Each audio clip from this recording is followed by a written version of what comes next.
अंतर्जातीय जोग दिवस केवल एक स्वतंत्र ये दिवस नुहे बरं यह आमर स्वास्थ्य एवं आमर मानसिक संतुलन आध्यात्मिक चेतना और सामाजिक समन्वयर एक विश्वव्यापी महोत्सव। यही दिवस आमको साहित्य संस्कृति और जीवन दर्शनर गौरवमय परंपरा सहित आम समस्त को आग को अर्थात आम भविष्य को सुंदर रखापी आमको आग को ये प्रेरणा दे थाए। जोग होउछि भारतर प्राचीन ज्ञान परंपरार एक अमूल्य उपहार। हजार हजार वर्ष पूर्वर आम मुनि ऋषि माने मानव जीवनर से सामग्रिक विकास पाई जो जीवन दर्शन और साधना पद्धति आम पाई पर पीढ़ी पाई विकसित करथिले। जोग ताहार एक उज्जवल उदाहरण। यह केवल शरीर को सुस्थ रखिबार केवल उपाय नुहे बा केवल शारीरिक केवल खाली व्यायाम नुहे बरं मन बुद्धि चेतना और आत्मार संतुलन बजाय रखी सुस्थ जीवन यापन करिवार एक संपूर्ण विज्ञान। जोग केवल एक व्यायाम किंबा केतेक आसन मध्य यह केवल सीमित नुहे। शारीरिक व्यायाम ठारू यार स्थान बहु उपरे। शारीरिक बौद्धिक मानसिक एवं आध्यात्मिकतार एक अपूर्व ये संगम हेउछि जोग। भारतीय संस्कृति एवं जोगी परंपरार सृष्टि होइतिले मध्य यह कौन से निर्दिष्ट धर्म सहित केवे भी जोड़ी है नहीं। शरीर आत्मा एवं चिंतन ये शक्ति को उद्बोधन करुथुबा ये जोग आज जाति धर्म वर्ण निर्विशेष समस्तंकर द्वारा संपूर्ण भाव में यह आज विश्व दरबार रे आदृत हो पारि। जोग पूर्वर मुख्यतः आम देश भितर सीमित होगी रही किंतु यशस्वी प्रधानमंत्री माननीय श्री नरेंद्र मोदी जी 2014 मे मासरे दायित्व ग्रहण करिवार मात्र 6 मास मध्य जोग को सारा विश्व में परिचित कराई से सर्वप्रथमे मिलित जातिसंघ रे प्रस्ताव रखी। विश्वर 177 देशर समर्थन सहित यही प्रस्ताव गृहीत होता एवं 2014 डिसेम्बर मास 11 तारिख रे जातिसंघ प्रति वर्ष जून मास 21 तारिख को अंतर्जातीय जोग दिवस भाव पालन करने घोषणा करिथिला। यह भारतर सांस्कृतिक ऐतिह्यर विश्वस्तरीय स्वीकृतिर एक ऐतिहासिक उदाहरण। आज पृथ्वीर प्राय सबु देश रे कोटी कोटी लोक आग्रह और उत्साह सहित जोग को निज जीवनर अंश भाव आज से माने ग्रहण करि नै छंती। यह प्रत्येक भारतीयंकर पई अत्यंत गर्व एवं गौरवर विषय। माननीय प्रधानमंत्री सर्वदा कहिछंती जे जोग केवल व्यायाम नुहे यह जीवनर एक पूर्ण दर्शन जहाँ मनीष को निज सह समाज सह एवं प्रकृति सह ये जोड़ी थाए। मु अत्यंत आनंदित जे आज ओडिशार समस्त जिले में लक्ष लक्ष लोक यही जोग दिवस पालन रे सामिल होती एवं आज आम कलिंग स्टाडियम रे ये पवित्र अवसर रे प्राय 15,000 रु अधिक आम समस्ते जोग प्रेमी एवं एठी प्राय ये भुवनेश्वर समस्त प्रशासनिक अधिकारी आम मंत्री परिषद सदस्य माननीय सांसद विधायकगण पूर्वतन सांसद विधायकगण एवं एठी उपस्थित विभिन्न एनजीओ सहित जोड़ी होइथिबा एवं विशेष करके भुवनेश्वरवासी हिसाब से जो माने नियमित भाव में विभिन्न स्थान रे पार्क रे विभिन्न जगार जो माने जोग करुछंती आज समस्ते आज आम सरकार ये तरफ जिते बड़े आपण मान को निमंत्रण करागला आपण माने समस्ते सहृदय सहित ये आसी उपस्थित होगी एक सामूहिक ये अंतर्जातीय जोग दिवस अवसर रे कार्यक्रम रे सामिल हवा यह निश्चित भाव में अत्यंत ये आनंदर विषय।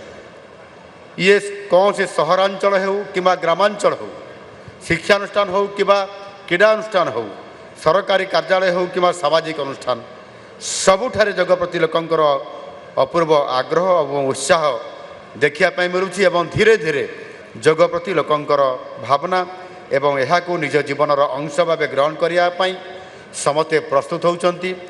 ଏବଂ ଆଜିର ଯେଉଁ ସମସ୍ୟା ବହୁଳ ତଥା ଆମେ ଯେଭଳି ଭାବରେ ଏକ ବ୍ୟସ୍ତମୟ ଜୀବନଯାପନ ଭିତରେ ନିଜ ଶରୀରକୁ ଉପେକ୍ଷା କରିବା, ଅବହେଳା କରିବା ଏବଂ ଆମେ ରୋଗକୁ ନିମନ୍ତ୍ରଣ କରିବା ଭଳି ଅନେକ ଯେଉଁ ଗୋଟାଏ ସିଷ୍ଟମ୍ ଦେଇକି ଯାଉଛନ୍ତି ତାହା ଆମକୁ ଅତିଷ୍ଠ କରିଦେଉଛି ବା ରୋଗ ଭିତରକୁ ଆମକୁ ଟାଣି ନେଇ ଯାଉଛି।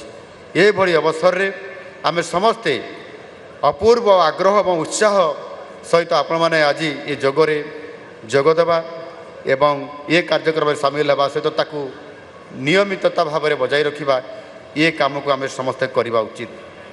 ଏ ଗଣ ଅଂଶଗ୍ରହଣ ଆମ ସମାଜରେ ସ୍ୱାସ୍ଥ୍ୟ ଚେତନାର ବୃଦ୍ଧି, ସକାରାତ୍ମକ ଜୀବନଶୈଳୀ ପ୍ରତି ବଢ଼ୁଥିବା ଆକର୍ଷଣ ଏବଂ ସୁସ୍ଥ ଜୀବନଯାପନ ପ୍ରତି ଆମ ସରକାରଙ୍କର ଆଗ୍ରହକୁ ଇଏ ପ୍ରମାଣିତ କରୁଛି। ଚଳିତ ବର୍ଷର ଅନ୍ତର୍ଜାତୀୟ ଯୋଗ ଦିବସର ଥିମ୍ ହେଉଛି ଯୋଗ ଫର୍ ହେଲ୍ଦି ଏଜିଂ ବା ନିରୋଗ ଓ ସୁସ୍ଥ ଜୀବନ ପାଇଁ ଯୋଗ।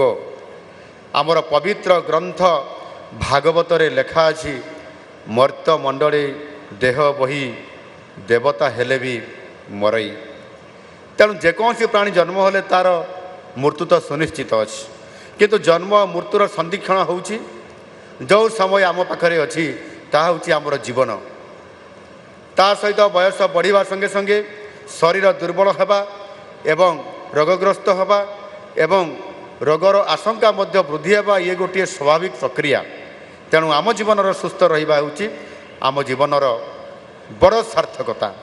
ନହେଲେ ସାରା ଜୀବନ ଆମର ବ୍ୟର୍ଥ ହୋଇଯିବ ଏବଂ ମୂଲ୍ୟହୀନ ମଧ୍ୟ ହୋଇଯିବ। ସେଥିପାଇଁ ଆମ ସମସ୍ତଙ୍କୁ ନିଜ ସ୍ୱାସ୍ଥ୍ୟ ବିଷୟରେ ସଚେତନ ହେବାକୁ ପଡ଼ିବ ଏବଂ ସୁସ୍ଥ ରହିବାକୁ ନିୟମିତ ଭାବରେ ଆମେ ଉଦ୍ୟମ କରିବା ପାଇଁ ପଡ଼ିବ।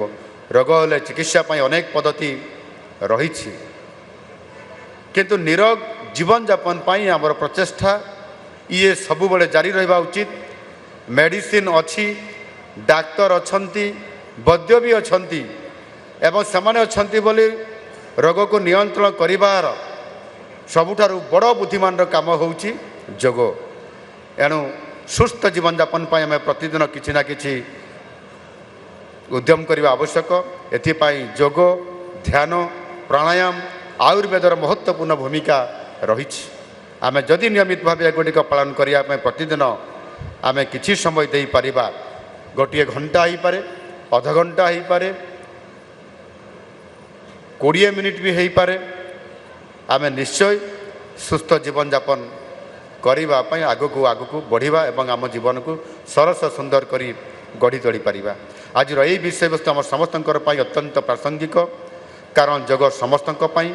ଏହାର କୌଣସି ବୟସ ସୀମା ନାହିଁ, କୌଣସି ଧର୍ମ କିମ୍ବା ଜାତିର ସୀମା ନାହିଁ। ଶିଶୁ, ଯୁବକ, ମହିଳା, ବୟୋଜ୍ୟେଷ୍ଠ ସମସ୍ତେ ଅର୍ଥାତ୍ ସବୁ ବୟସର ବ୍ୟକ୍ତି ଯୋଗର ଲାଭ ନେଇପାରିବେ, ନିୟମିତ ଭାବରେ ଯୋଗ କରିପାରିବେ। ଆପଣଙ୍କୁ ଜଣେ ଫିଟନେସ୍ ବିଶେଷଜ୍ଞ ହେବା ଦରକାର ନାହିଁ।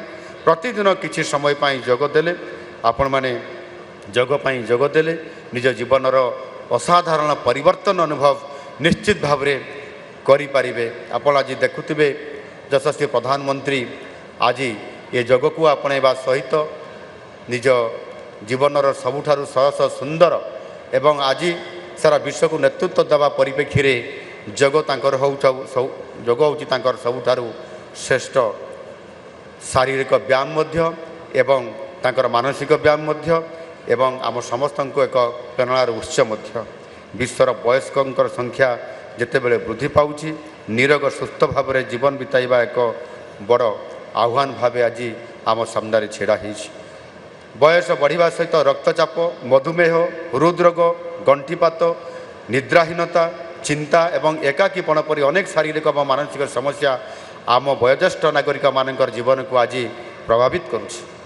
ତେବେ ଯୋଗ ଏହି ସମସ୍ତ ସମସ୍ୟାର ଏକ ସ୍ୱାଭାବିକ ଏବଂ ପ୍ରଭାବଶାଳୀ ସମାଧାନ ପ୍ରଦାନ କରିବାରେ ନିଶ୍ଚିତ ଭାବରେ ଇଏ ସହାୟକ ହେଉଛି। ମୁଁ ବିଶେଷ ଭାବରେ ଆମ ବୟୋଜ୍ୟେଷ୍ଠ ନାଗରିକମାନଙ୍କୁ ଅନୁରୋଧ କରିବି ଯେ ସେମାନେ ନିୟମିତ ଭାବେ ଯୋଗ ଏବଂ ପ୍ରାଣାୟାମକୁ ନିଜ ଜୀବନର ଅଂଶ ଭାବେ ଗ୍ରହଣ କରନ୍ତୁ। ସେମାନଙ୍କର ଅଭିଜ୍ଞତା, ଜ୍ଞାନ, ଆଶୀର୍ବାଦ ଆମ ସମାଜର ଇଏ ହେଉଛି ଅମୂଲ୍ୟ ସମ୍ପଦ। ସେମାନଙ୍କର ସୁସ୍ଥତା ହିଁ ସମାଜ ପାଇଁ ଅତ୍ୟନ୍ତ ଆବଶ୍ୟକ। ଆମର ଯୁବବର୍ଗମାନଙ୍କୁ ମୁଁ କହିବାକୁ ଚାହେଁ, ଆପଣମାନେ ହିଁ ଓଡ଼ିଶାର ଭବିଷ୍ୟତ। ଆପଣମାନଙ୍କର ଶକ୍ତି, ସୃଜନଶୀଳତା ଓ ସାମର୍ଥ୍ୟ ଉପରେ ଆମ ରାଜ୍ୟର ଉନ୍ନତି ଏବଂ ସମୃଦ୍ଧ ଓଡ଼ିଶା ତଥା ବିକଶିତ ଭାରତ ନିର୍ଭର କରେ।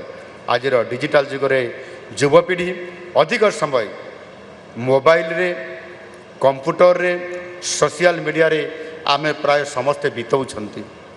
ଏହା ଶାରୀରିକ କ୍ରିୟାକଳାପକୁ କମାଇବା ସହ ମାନସିକ ଚାପ ନିଶ୍ଚିତ ଭାବରେ ସୃଷ୍ଟି କରୁଛି ଓ ଶରୀରରେ ଅସନ୍ତୁଳିତ ବଢ଼ାଉଛି।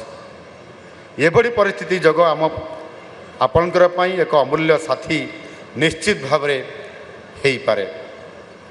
ମୁଁ ଚାହେଁ ଯେ ଓଡ଼ିଶାର ପ୍ରତ୍ୟେକ ଯୁବକ ଯୁବତୀ ଏବଂ ଛାତ୍ରଛାତ୍ରୀମାନେ ପ୍ରତିଦିନ ଅତି କମ୍ରେ 20ରୁ 30 ମିନିଟ୍ ପାଇଁ ସମୟ ବାହାର କରନ୍ତୁ ଏବଂ ନିୟମିତ ବିଭିନ୍ନ ସ୍ଥାନରେ, ଘରେ ହେଉ, ବାହାରେ ହେଉ, ପାର୍କରେ ହେଉ, ଖେଳ ପଡ଼ିଆରେ ହେଉ, ଷ୍ଟାଡ଼ିୟମରେ ହେଉ, ଆପଣମାନେ ଯୋଗାଭ୍ୟାସ କରନ୍ତୁ।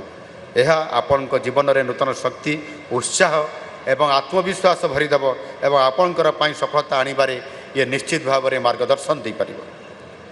ଓଡ଼ିଶାରେ ଯୋଗର ପ୍ରସାର ପ୍ରଚାର ପାଇଁ ଆମ ସରକାର ବଦ୍ଧପରିକର।